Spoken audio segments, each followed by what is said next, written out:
Welcome. You probably all think that we're going to have Dr. Maria Klawe, as I thought, speak today, but it's actually Dr. Maria Klawe, and I was corrected because of her Huguenot background.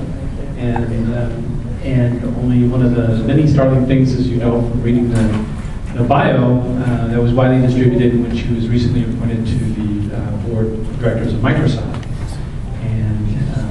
One of the fascinating things that I picked up in her biography was that she had both the tenacity and the courage to drop out of college and go on a 14-month round-the-world traveling extravaganza, and that's where she kind of focused, it seems from the article anyway, some of her love for math and science, and led her to all of her great accomplishments, including being Dean of Engineering at Princeton before coming and becoming President of Harvard. And without further ado,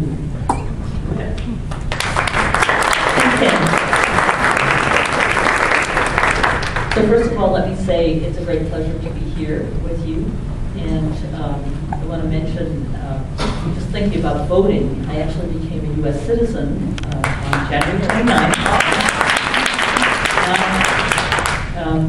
I've lived in the U.S. for almost half my career since I got my PhD in 1977. But I hadn't taken out citizenship the first time I lived in the U.S. because we went back to Canada right at about the time when I was thinking about doing it. And then when we moved back to the U.S., when I moved back in January 2003, I very much wanted to become a U.S. citizen as quickly as possible because I wanted to be able to vote.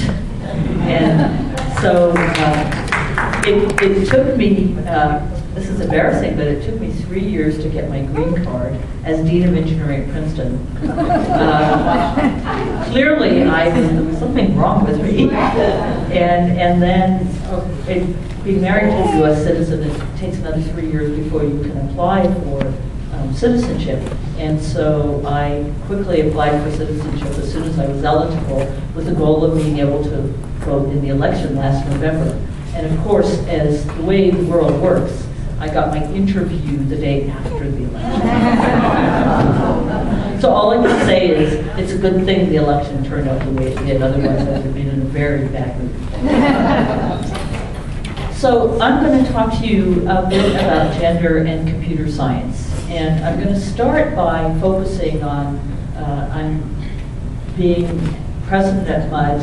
This is our admitted students weekend, so this is the weekend we'll have. I think it's currently 207 prospective students on campus with parents and others visiting this weekend. And it takes me back to thinking 41 years back, just before I was about to start as an undergraduate, as a first-year student at the University of Alberta.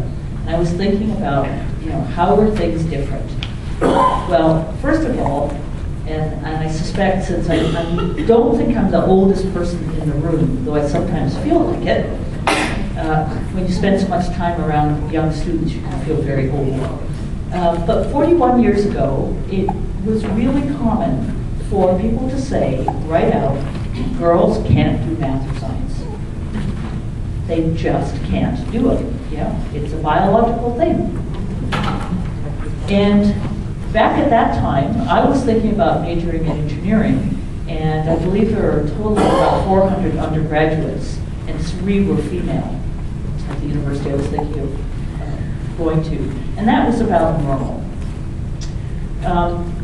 If we looked at the percentage of science majors, it was well under 20%.